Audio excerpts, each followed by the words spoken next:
Bonsoir, c'est l'heure de votre journal sur 8 Mont-Blanc au programme de ce jeudi 8 janvier 2026. Nous parlerons mobilisation ce soir et oui, ce jeudi, les agriculteurs se sont à nouveau rassemblés pour manifester leur colère devant le dépôt pétrolier d'Albins. Dans leur viseur, la problématique de la dermatose nodulaire.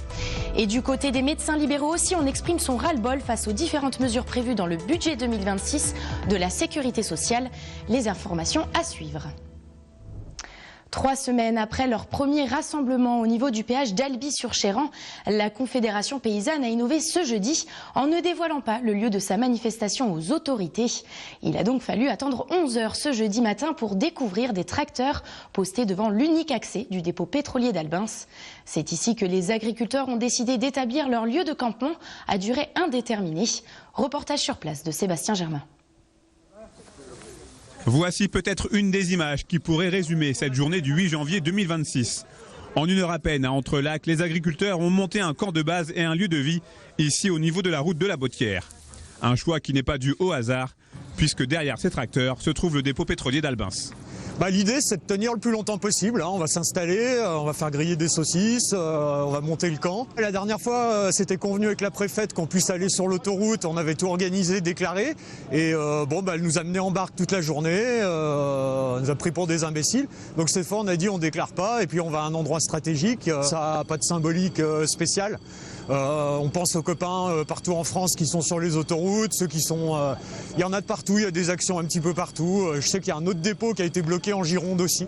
C'est peut-être pour donner des idées aux autres aussi. Déterminés, la Confédération paysanne et les agriculteurs présents, malgré la neige et la pluie, le sont plus que jamais. Sur place, ils sont près de 200, unis et ensemble, pour dénoncer les turbulences qui secouent actuellement le monde paysan. Nous, on n'est pas à l'abri que la maladie revienne dans les pays de Savoie d'ici au printemps prochain, voire même à l'été prochain. Ce qui pourrait, si on continue à gérer cette maladie de cette manière-là, anéantir notre troupeau et les années de génétique qu'on a. Nous, typiquement, on élève des vaches d'airain. C'est une race très rustique. C'est aussi une race en faible effectif. Et si on venait à tuer plusieurs de ces troupeaux-là, on perdrait encore des effectifs et on pourrait être amené à perdre la race. L'agriculture, c'est le secteur primaire de notre société et c'est un secteur qui est abandonné depuis trop longtemps. Un peu plus tôt dans la matinée, ce nouveau rendez-vous de mobilisation sociale avait débuté vers 10 h aux abords du péage d'Albi-sur-Chéran avec un premier rassemblement et la présence remarquée d'une députée venue au soutien des agriculteurs. Quand la dermatose a explosé en Savoie et Haute-Savoie, je suis venue ici cet été pour constater sur place ce qui se passait. On a appelé Annie Genevard à changer de protocole parce que l'abattage total, c'est la pire des choses que vous puissiez faire subir à un éleveur. On est entendu, enfin, il y a une parole qui s'exprime partout en France sur ce sujet-là grâce aux mobilisations des agriculteurs. C'est pour ça que je viens ici pour les soutenir, qu'il faut maintenir la pression maintenant parce que le gouvernement commence à faire des promesses. Pour l'instant, c'est à côté de la plaque, c'est pas ce sur quoi on leur demande et on va finir par obtenir gain de cause. Le dépôt pétrolier d'Albins ayant été évacué à la mi-journée, cette action coup de poing est partie pour durer dans le temps. Les manifestants ont prévu de rester sur le campement tant que le gouvernement ne fait pas machine arrière sur le principe d'abattage des troupeaux.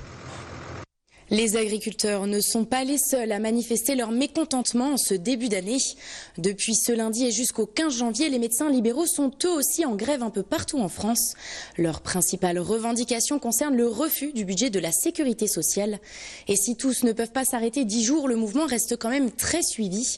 Exemple à Passy où s'est rendu Sébastien Germain. Une salle d'attente vide et pas de patient à l'horizon dans son cabinet. C'est un début d'année pas comme les autres pour Cécile Buvry.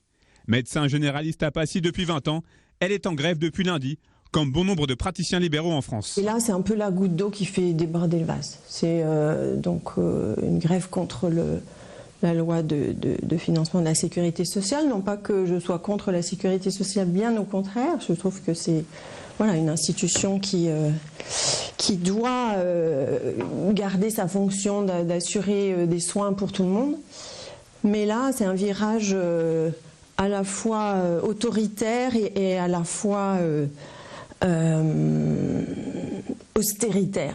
Et nos conditions de travail vont encore se dégrader, surtout les conditions de soins vont se dégrader. Et alors que ce mouvement national prévoit 10 jours de grève, le cabinet médical qu'elle partage avec 2 consoeurs est resté fermé pendant 3 jours en ce début de semaine. Un choix mûrement réfléchi. 10 jours de grève, pour nous, c'est très très compliqué. Pour nos patients, on voit mal être cabinet fermé complètement pendant 10 jours. Donc on a fait un moyen terme en disant, 3 jours, on marque le coup. J'espère que le gouvernement va entendre le mécontentement. Je crois que le mouvement est pas mal suivi. Mais 10 jours, c'est compliqué. Déjà 3 jours, on a un peu de mal, on ne se sent pas très bien, mais il fallait qu'on marque le coup, c'est indispensable. Depuis ce lundi, elle a donc troqué à regret ses rendez-vous médicaux contre des réunions ou encore des opérations de tractage avec des collègues en grève comme elle.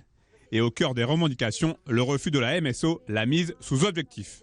On n'est pas là pour distribuer des arrêts de travail à tout va comme on peut nous caricaturer, ça c'est pas vrai. Et c'est pas pour plaisir qu'on met un patient en arrêt de travail. Donc moi me dire derrière, là on va vous sanctionner financièrement, ça peut aller à hauteur de 10 000 à 15 000 euros si jamais je dépasse le quota d'arrêt de travail sur effectivement une durée. Moi je me dis c'est pas possible Non, ça c'est pas possible. Et derrière en plus après me dire écoutez, pendant 6 mois on va encore vous surveiller et on espère que vous arriverez à diminuer le nombre de prescriptions d'arrêt de travail. Non. À titre d'exemple, à Passy, sur les 9 médecins libéraux que compte la commune, 5 se sont mis en grève en ce début de semaine. Prévu du 5 au 15 janvier, ce mouvement social intervient donc en pleine saison hivernale. Un timing qui n'est pas sans conséquences en station. On écoute à ce sujet le docteur Jean-Marc Bertrand, président de l'Association des médecins de montagne, qui officie à Avoria. Il répond au micro de Sébastien Germain. Effectivement, il tombe en saison hivernale, donc pendant notre période d'activité. Mais d'un autre côté, si en tant que médecin de station, on veut on va avoir un impact et une répercussion sur ce mouvement de grève, c'est sûr que c'est mieux que ce soit pendant la saison malgré tout. Nous ne sommes pas un syndicat, médecins de montagne, donc nous laissons la liberté à tous nos membres et tous nos adhérents de suivre ce mouvement comme ils le veulent et comme ils l'entendent. L'impact que ça peut avoir au niveau des stations, bien sûr, fermeture des cabinets médicaux. Donc c'est à la fois en aval de ces centres médicaux de station par la perturbation des secours sur les pistes de ski qui ne peuvent plus bénéficier justement d'un transfert vers ces cabinets de station puisque les cabinets médicaux sont fermés en station. Et puis c'est également un impact majeur en aval puisque les chirurgiens, les radiologues avec qui on travaille de façon privilégiée dans la chaîne de soins libéraux seront également le seront en grève durant cette période de mobilisation nationale du 5 janvier au 15 janvier. Et donc, il y a un danger, en fait, il y a un danger sanitaire, à la fois en aval, pour la prise en charge des secours sur les pistes, mais à la fois en amont, pour la prise en charge des secours sur les pistes, et à la fois en aval pour nos patients qui doivent bénéficier d'interventions chirurgicales, par exemple, pour des traumatismes plus graves. Il faut savoir que les hôpitaux également sont embolisés, ils sont saturés par l'épidémie virale hivernale habituelle, mais également sont saturés du fait de cette grève, puisque en ville, cette grève est présente également, et donc les hôpitaux sont un petit peu à l'agonie pour l'instant du fait de la répercussion de la grève. C'est un forfait pour Tess Ledeux. La vice-championne olympique en titre de Big Air a annoncé ce jeudi qu'elle ne participerait pas aux Jeux de Milan-Cortina qui s'ouvrent le 6 février prochain. La Française triple championne du monde de ski freestyle explique qu'elle n'est pas suffisamment remise de sa commotion cérébrale subie l'hiver passé. La freestyleuse de la Plagne avait en effet chuté le 14 mars dernier lors d'une étape de la Coupe du monde de Big Air à Tignes. Dans une conférence de presse tenue aujourd'hui, la jeune skieuse de 24 ans l'affirme. Les délais sont un peu trop courts et les risques trop importants. Mais les yeux de la Plagnarde sont déjà tournés vers 2030. La skieuse confie, je cite, « Je me dis qu'on va vivre la même chose en mieux dans 4 ans ». Et si pour certains, le rêve de monter sur le podium reste compromis cette saison, d'autres ont brillé ce mercredi soir sur le slalom de Madonna di Campiglio en Italie. Sans victoire encore cet hiver, Clément Noël a remporté le 15e succès de sa carrière en Coupe du Monde, en s'imposant devant le Finlandais Edouard Holberg et son compatriote Paco Rassa, qui monte sur la 3e marche du podium. Grâce à cette victoire, Clément Noël se replace à la 2e place du classement général de la discipline, à seulement 3 points du leader Timon Haugan. On écoute la réaction des deux Français, interviewés après la course par FFS TV. Ouais, la journée elle a été longue mais elle est réussie. On est hyper content. Enfin moi je suis hyper content. Madonna, c'est une piste que j'adore, c'est un endroit que j'adore, c'est une belle ambiance, mais j'avais jamais gagné ici. J'avais eu des hauts et des bas, des désillusions comme des beaux podiums, mais j'avais jamais gagné. Donc voilà, ce soir, c'est une soirée vraiment cool. Je suis content du ski que j'ai montré en deuxième manche. La première manche, c'était hyper serré, tout était possible, donc je savais qu'il fallait envoyer assez fort. Et donc j'ai réussi à le faire, je suis content. Et surtout de partager le podium avec Paco. Ça montre que l'équipe est en forme. Et en plus, il y a vraiment tout le reste de l'équipe qui performe.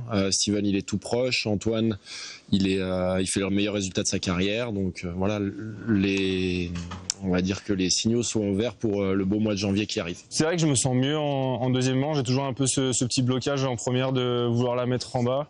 Et avec le slalom aujourd'hui, il faut quand même faire gaffe à pas se faire piéger et prendre trop de retard en première manche. Là, on était encore face à une course qui était hyper serrée. Donc voilà, j'avais tout à faire en deuxième manche, j'ai essayé de pousser un maximum et voilà, c'est vrai que les centièmes ont été de mon côté. Désolé aux collègues qui sont passés un peu derrière, mais non, je suis content que ça tourne dans mon sens et ça confirme le ski qui est produit à l'entraînement. De le faire en course, c'est d'autant plus important, donc c'est cool. En Coupe du Monde de biathlon aussi, la France s'est illustrée ce jeudi. À l'occasion de la 4e étape à Oberhof en Allemagne, la Française Julia Simon a enfin lancé sa saison en terminant 3e de l'épreuve de sprint à 23 secondes d'Elvira Oberg. Lou Jean Monod arrive, elle, en 7e position. Prochaine épreuve prévue ce week-end avec le relais femmes le samedi et hommes le dimanche. C'est tout pour l'actualité ce soir. Merci de votre intérêt porté à l'information sur notre antenne. On se retrouve demain même heure pour le dernier journal de la semaine. Thierry Paul me prend lui le relais dans quelques instants pour vous donner les nouvelles du temps. Et en parlant de météo, je vous propose justement de se quitter en images avec quelques clichés capturés à l'occasion des chutes de neige tombées sur le département aujourd'hui. Bon visionnage sur 8 Mont Blanc.